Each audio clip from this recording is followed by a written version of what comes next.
ஒரு நபர் உயிரோட இருக்கிறதுக்கு சாப்பிட்றதுக்கு சாப்பாடா இருக்கட்டும், போடுறதுக்கு ட்ரெஸ்ஸா இருக்கட்டும், இருக்கிறதுக்கு ஒரு இடமா இருக்கட்டும், இது எல்லாமே அத்தியாவசியமானது. அதே மாதிரி தான் ஒரு மனிதன் வாழ்றதுக்கு கண்டிப்பா பணம் அப்படிங்கிற ஒரு விஷயமும் அத்தியாவசியமானது. இது ரெண்டுலையுமே மாற்று கருத்தே இல்லை. ஏன்னா நம்மள சுத்தி இருக்க எல்லா செயல்கள்லையுமே பணத்தின் தாக்கம் ரொம்ப அதிகமாவே இருக்கு. இவ்வளவு அத்தியாவசியத்தை கொடுக்கிற பணம் உலகத்துல இருக்க எல்லா மக்களுக்கும் ஒரே மாதிரியான இல்லனா சமமான பெருமதியை கொடுக்குதான்னு பார்த்தனா அதுதான் இல்ல. ஒவ்வொரு நாட்டின் பொருளாதார தன்மையை பொறுத்து அந்த நாட்டின் பணத்தின் பெருமதி வேறுபடுது. இப்படி பணத்தின் பெருமதியை கம்பேர் பண்ணி பார்க்கும்போது உலகத்துல இருக்கக்கூடிய பெருமதியான 10 பணத்தாள்கள் என்னங்கிறத பத்தி நாம இந்த வீடியோல பார்க்கலாம். அதனால வீடியோ ஸ்கிப் பண்ணாம தொடர்ந்து பாருங்க. முதல்ல கூடிய பெருமதியில இருந்து குறைஞ்ச பெருமதிக்கு போறதா, இல்ல குறைஞ்ச பெருமதியில இருந்து கூடிய பெருமதியை சொல்லிட்டு போறதா? குறைஞ்ச பெருமதியில இருந்து கூடிய பெருமதியை சொல்லிட்டு போவோம். நம்ம லிஸ்ட்ல 10வது இடத்துல இருக்குது 1792ல அறிமுகப்படுத்தப்பட்ட அமெரிக்காவின்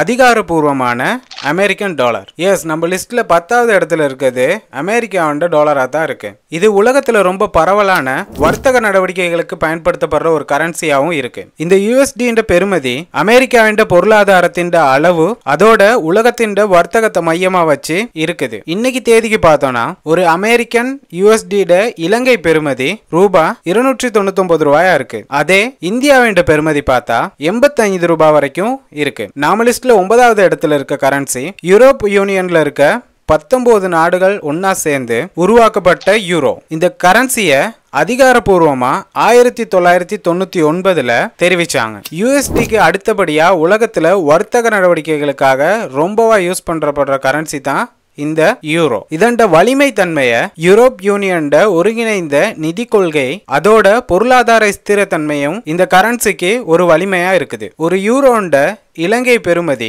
ரூபாய் 337 ரூபாய் வரைக்கும் இருக்கு. அதே ஒரு யூரோண்ட இந்திய பெருமதி ரூபாய் 96 இருக்கு. நம்ம லிஸ்ட்ல 8வதா இருக்கக்கூடிய கரன்சி CHF சொல்லப்படுற சுவிஸ் நாட்டின் சுவிஸ் பிராங்க். சுவிஸ் நாடு அதண்ட பொருளாதார தன்மைக்கு ஸ்திரமான ஒரு கட்டமைப்பு கொண்ட நாடா இருக்கு. 1850ல தான் இந்த சுவிஸ் பிராங்க அறிமுகப்படுத்தியிருக்காங்க. ஒரு சுவிஸ் பிராங்க் இலங்கை மதிப்பு ரூபாய் 362 ரூபாய் வரைக்கும் இருக்கு. அதே இந்திய நாட்டின் பெருமதி ரூபாய் 103 ரூபாயாக இருக்கு. நம்ம லிஸ்ட்ல 7வது இடத்துல இருக்குது கேமன் ஐலாண்ட் டாலர். கேமன் ஐலாண்ட் கரன்சிய CYD சொல்லுவாங்க. 1972ல தான் இந்த கரன்சியை இன்ட்ரோடியூஸ் பண்ணி வச்சிருக்காங்க. கேமன் ஐலாண்ட் நிலையான பொருளாதார கட்டமைப்பும் மற்றும் நிதித்துறையை பற்றி இந்த கரன்சியை சொல்லும். ஏன்னா இந்த கரன்சி அவ்வளவு ஸ்டாண்டர்டா இருக்கும். ஒரு KYD பெருமதி இலங்கை மதிப்புப்படி சுமார் 159 ரூபாயா இருக்கு. அதே இந்திய ரூபாவின் மதிப்புப்படி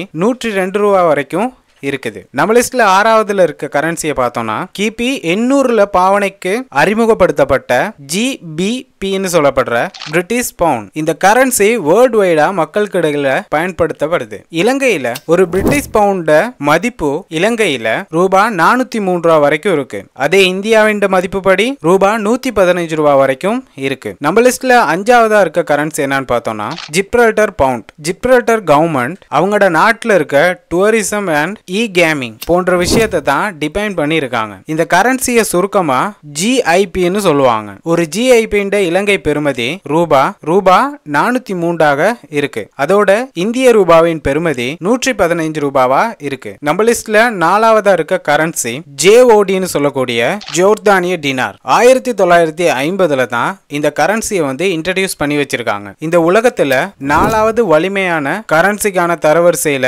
இது இடம்பெற்றிருக்கு. இந்த நாட்டின் விவேகமான நிதி கொள்கையும் ஸ்திரமான பொருளாதார கொள்கையும் தான் இந்த கரன்சி இவ்வளவு வெளிவா இருக்க காரணமா இருக்கு. ஒரு JOD இலங்கை பெருமதி 422 ரூபாயா இருக்கு. இதே இந்திய நாட்டின் பெருமதி படி பார்த்தா 120 ரூபாயா இருக்கு. நம்ம லிஸ்ட்ல 3வது இடத்துல இருக்க கரன்சி என்னன்னு பார்த்தோம்னா ஓமான் ரியால். ஓமான் ரியால் 1970ல தான் இன்ட்ரோடியூஸ் பண்ணி வச்சிருக்காங்க. ஓமான் குறிப்பிட்ட அளவுக்கான எண்ணெய் வளத்தை பேஸா வச்சு தான் அவங்களோட பொருளாதாரத்தை கட்டமைச்சிட்டு வராங்க. அதோட ஓமான் ரியால் அமெரிக்கன் டாலர்களோட இணைக்கப்பட்ட ஒரு விஷயமாவும் இருக்கு. ஓமான் ரியால்ட வலிமைய அங்க இருக்க எண்ணெய் வளமா இருக்கட்டும் அதோட உலக சந்தையின் நிலைப்பு தன்மையும் இந்த ஓமான் ரியாலுக்கு ஒரு வலிமையாவே இருக்கு. ஓமான் ரியால் இலங்கையின் மதிப்பு பார்த்தோம்னா ரூபாய் 778 இருக்கு. இதே இந்திய நாட்டின் மதிப்புப்படி பார்த்தா 222 ரூபாய் வரைக்கும் இருக்கு. நம்ம லிஸ்ட்ல இரண்டாவது இடத்துல இருக்க கரன்சி பார்த்தோம்னா பஹ்ரைன் தினார். இது சோட்டா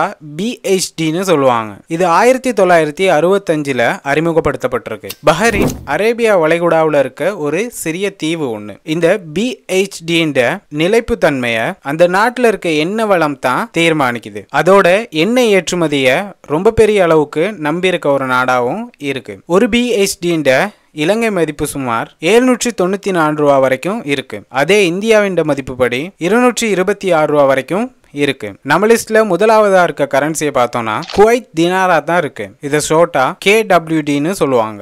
1960களில் தான் இது அறிமுகம் செய்யப்பட்டிருக்கு. குவைத் அவங்களோட உலக சந்தையில ரொம்ப பெரிய அளவுக்கு எண்ணெய் வளத்தை பேஸ் பண்ணி தான் இருக்காங்க. ஒரு குவைத் தினார்ட இலங்கை மதிப்பு ரூபா 975 ரூபாயா இருக்கு. இதண்ட இந்திய மதிப்பு 278 ரூபாயா இருக்கு. சாதாரண ஒரு தாள் தான். அது அவங்களோட நாட்டின் பொருளாதார ஸ்திரத்தன்மையை பொறுத்து அந்த நாட்டின் கரன்சிக்கான பெருமதியை தீர்மானிக்குது. எனிவே கரன்சி ஒன்ற பெருமதியை பத்தின கருத்துக்களை கண்டிப்பா கமெண்ட் பண்ணுங்க. வீடியோ பிடிச்சிருந்துச்சுன்னா லைக் அண்ட் ஷேர் பண்ணி விட்டுருங்க. அதோட சதீஷ் ஸ்டுடியோ யூடியூப் சேனலையும் சப்ஸ்கிரைப் பண்ணி வச்சுக்கோங்க. அப்பதான் நான் அப்லோட் பண்ற வீடியோ உங்களுக்கு சேரும். தேங்க்யூ ஃபார் வாட்சிங்.